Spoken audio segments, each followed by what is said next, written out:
Bagaimana kalau sekarang kita mendiskusikan bagaimana cara pintar korupsi? Sebuah peluang emas yang tidak akan terjadi lagi dalam masa yang akan datang, yaitu kalau Anda yang menjadi pejabat saat ini atau yang punya kesempatan dalam sisa periode ini mendapatkan jabatan, sebaiknya Anda korupsi dengan semaksimum mungkin dalam periode sisa saat ini, yaitu dalam 3 tahun ke depan ini. Sungguh, Anda harus memanfaatkan dengan baik momen ini untuk korupsi. Mumpung korupsi saat ini dibiarkan, manipulasi jabatan untuk kepentingan diri sendiri dan kelompok sendiri dibiarkan, tidak dihukum. Melanggar sumpah jabatan, kita tidak ditindak. Bahkan terang-terangan makan hak rakyat, tidak dipecat dari jabatan, apalagi dihukum. Jadi manfaatkanlah jabatan Anda semaksimum mungkin. Informasi berikut ini kita bermaksud mengajarkan kepada semua pejabat yang saat ini menjabat, mumpung New Mind belum berkuasa yang akan menghukum mati semua koruptor, Anda sebaiknya korupsi. Jadi manfaatkan waktu tersisa ini untuk menyedot harta negara, dan Anda akan dilindungi dengan para buzzer serta kepopuleran pejabat tertinggi yang dengan cantik punya pasukan media yang hanya memberitakan bagusnya saja dari karya-karya pakai hutang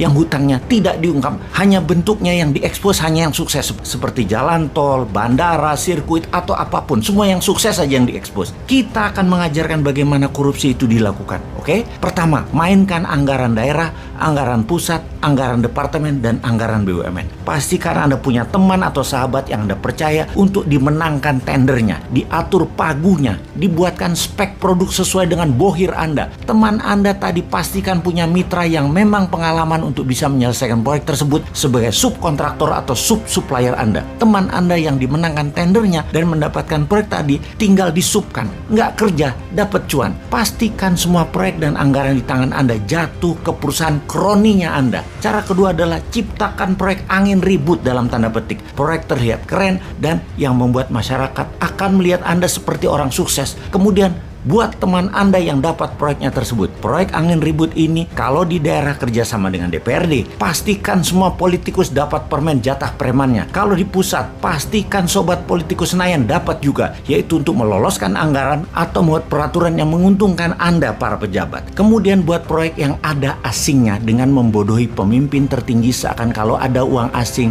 negara kita itu dianggap makmur, dengan cara membuat lembaga rating internasional kita bayar agar negara kita mendapat hutangan, agar dapat kepercayaan asing, agar proyek asing masuk, dipermudah dengan peraturan, misalnya Omnibus Law, buat aja semacam itu. Lalu karena proyeknya cross border atau antar negara, maka komisi Anda sebagai pejabat diletakkan di luar negeri, karena di luar negeri tidak ada PPATK-nya yang bisa cek. Akuisisi apapun libatkan pendana asing, tujuannya agar bisa bagi cuan di luar negeri. Import itu sumber korupsi karena dananya ada di luar. Jadi kita harus perbanyak import. Setelah memainkan anggaran, maka kita akan membuat peraturan yang menguntungkan kita dengan membuat kebijakan yang menguntungkan bisnis kita. Saat ini Anda sebagai pejabat boleh berbisnis, walau sebagai menteri atau pejabat-pejabat lainnya yang dalam sumpah jabatan Anda tidak boleh memperkaya diri sendiri dan memperkaya orang lain. Tapi tenang, selama Anda mendukung pemimpin populer, Anda aman. Kemudian manfaatkan anggaran pemerintah daerah atau departemen atau apapun untuk membuat Anda terkenal, seperti main di sosial media, di media mainstream. Semua acara-acara Anda harus ada dan harus dimediakan. Pokoknya Anda fokus terus memanfaatkan dana gubernuran, dana bupati, dana menteri untuk membuat Anda terlihat bekerja, terlihat bijak, terlihat berhasil. Penting ini dilakukan karena modal untuk terus menjabat adalah Anda terkenal. Apalagi Anda mau mencalonkan diri untuk menjabat lagi. Walaupun sebenarnya itu korupsi, tapi tenang, Anda banyak yang suka pakai fasilitas jabatan, nggak apa-apa, mobil dinas, uang dinas, pesawat kepresidenan, apapun, semua pakai aja yang namanya kedinasan. Jadi pelajaran korupsi kita simpulkan kali ini, yaitu 1. Bikin proyek angin ribut. 2. Anggaran pastikan jatuh ke rekanan dan teman kita.